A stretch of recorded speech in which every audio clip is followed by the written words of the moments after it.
प्रथम तहलका न्यूज।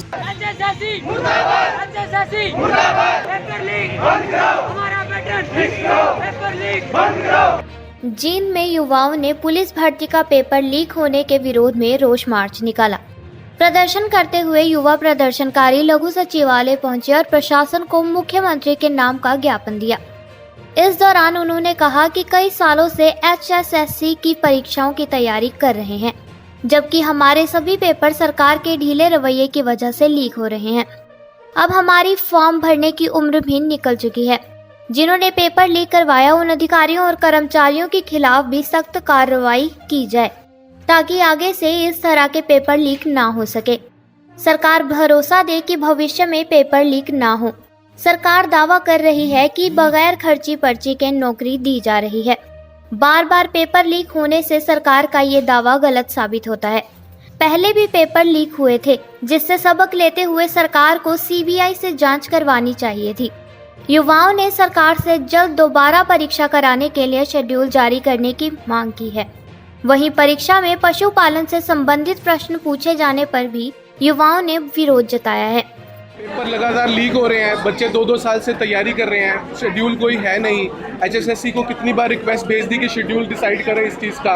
6 महीने में, साल में कब एग्ज़ाम होंगे, बच्चे 2-2 साल लगे रहते हैं। उसके बाद भी पेपर होते हैं, फिर लीक हो जाते हैं। लीक जब होते हैं तो सरकार उन लोगों को पकड़ लेती है, लेकिन उसके बाद पकड़ने के बाद क्या? उसके बाद पहले जनवरी में ग्राम सचिव का पेपर हुआ, उसमें लोग पकड़े गए जिन्होंने लीक किया था। उसके बाद जो लीक हुए बंदों का क्या हुआ, लोगों का क्या हुआ, कुछ नहीं पता। अब लीक हुआ है, सरकार ने फिर पेपर कैंसिल कर दिया, फिर लोगों को पकड़ लिया, लेकिन अब उसका क्या होगा? तो हम चाहते हैं कि कानून बने, एक तो जो लीक कर रहे हैं उनको सज़ा मिले, और जो पढ़ने वाले बच्चे उनका शेड्यूल डिसाइड हो, टाइम से वो तैयारी करें, टाइम से पेपर दें। जो ये चीज़ें हो रही हैं कि 2-2 साल तैयारी करते जाएं क्लर्क के एग्ज़ाम के लिए, पुलिस के एग्ज़ाम के लिए, उसके बाद पेपर लीक होते जाएं। जो पढ़ने वाले बच्चे उनका वैसे कुछ नहीं रहेगा। कोरोना की वजह से पढ़ाई वैसे ही ख़राब हो गई है। जो थोड़े लोग पढ़ना चाहते हैं, देश का भविष्य सुधारना चाहते हैं, वो वैसे ही गड्ढे में जाते जा रहे हैं पेपर लीक होने की वजह से। DC साहब से मिले हैं, अपना ज्ञापन, अपना रिक्वेस्ट लेटर दिया है हमने उसको कि जो चीज़ें हम फेस कर रहे हैं, जो प्रॉब्लम बच्चों को हो रही है पढ़ने में, जो शेड्यूल बनना चाहिए, जो हमारी रिक्वेस्ट है सरकार से कि पैसे ना होते हुए भी इंतज़ाम करके पैसे भरते हैं कोचिंग में, बाहर जाते हैं, पेपर देते हैं, फॉर्म भरते हैं। 500-500 रुपये फीस होती है एक फॉर्म की। 20-20 फॉर्म भर चुके हैं, लेकिन 2 साल से कोई एग्ज़ाम हुआ नहीं। तो ये सब लेटर हमने दिया है, रिक्वेस्ट दी है। प्रशासन ही जिम्मेवार है। अगर HSSC से पेपर लीक हो रहा है, HSSC ने पेपर बनाया, अगर उसने किसी थर्ड पार्टी को भी हायर किया है और वो पेपर लीक हो रहा है, तो प्रशासन ही जिम्मेवार है। उसने कैंडिडेट ठीक नहीं चुना जिसके साथ में जिम्मेवारी थी पेपर लेने की। अगर मांगे पूरी नहीं होती तो हम ऐसे ही लेटर रिक्वेस्ट देने जाएंगे, संघर्ष जारी रहेगा। जो आने वाले एग्ज़ाम हैं उनके बारे में हमें आश्वासन दिया जाए कि आगे से एग्ज़ाम लीक नहीं होंगे, और जो हमारा पैटर्न है वो फिक्स किया जाए, पेपर लीक बंद किया जाए। और जो ये सरकार बिना खर्ची बिना पर्ची का दावा पेश कर रही है, ये हम सिरे से खारिज करते हैं। क्योंकि 2 साल में 2 एग्ज़ाम हुए थे, ग्राम सचिव और ये हरियाणा पुलिस का। ग्राम सचिव के बाद इन्होंने सबक लेना चाहिए था कि ये एग्ज़ाम लीक क्यों हुआ, इसके बारे में CBI जांच होनी चाहिए थी, लेकिन उसका सरकार के सामने कोई फैक्ट नहीं पड़ा।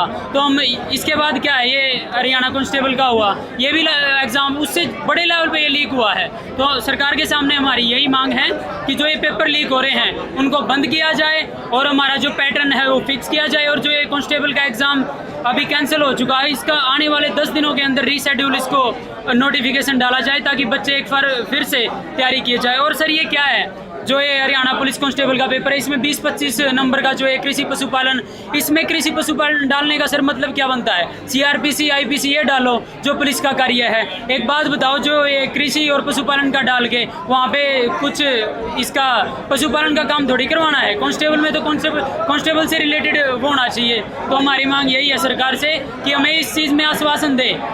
हम चाहते हैं कि अभी आने वाले 10 दिनों के अंदर इस एग्ज़ाम का रीशेड्यूल डाले, और जो इसको पूर्णतः बंद किया जाए, जो ये एग्ज़ाम लीक हो रहे हैं। क्योंकि जो यूथ है ना, वही सरकार को रिप्रेजेंट करते हैं और आगे देश को वही चलाते हैं। अगर यूथ ही खतरे में है तो भाई साहब किस चीज़ की सरकार है? तो हम यही चाहते हैं।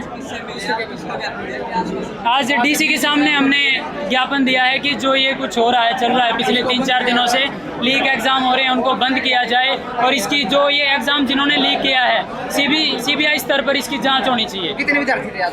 आज करीबन 1500-2000 बच्चे हैं जो सर एसएससी एग्जाम का बिल्कुल भी कोई पैटर्न नहीं है। पहले तो एग्जाम नहीं आते और 3 साल पहले ये फॉर्म भरे गए थे, अभी एग्जाम आया था ग्राम सचिव का, उसमें पेपर लीक हुआ। तो कहाँ गए वो लोग जिन्होंने पेपर लीक करवाया था? क्या उनके खिलाफ कोई एक्शन लिया सरकार ने? नहीं। फिर हरियाणा पुलिस का एग्जाम हुआ तो इतने बड़े लेवल पे पेपर लीक था। तो अब बताओ कि जो लीक था वो अलग बात है, जो पैटर्न बिल्कुल भी नहीं है। पुलिस का एग्जाम है तो उसमें एनिमल हस्बेंड्री का क्या मतलब है देने का?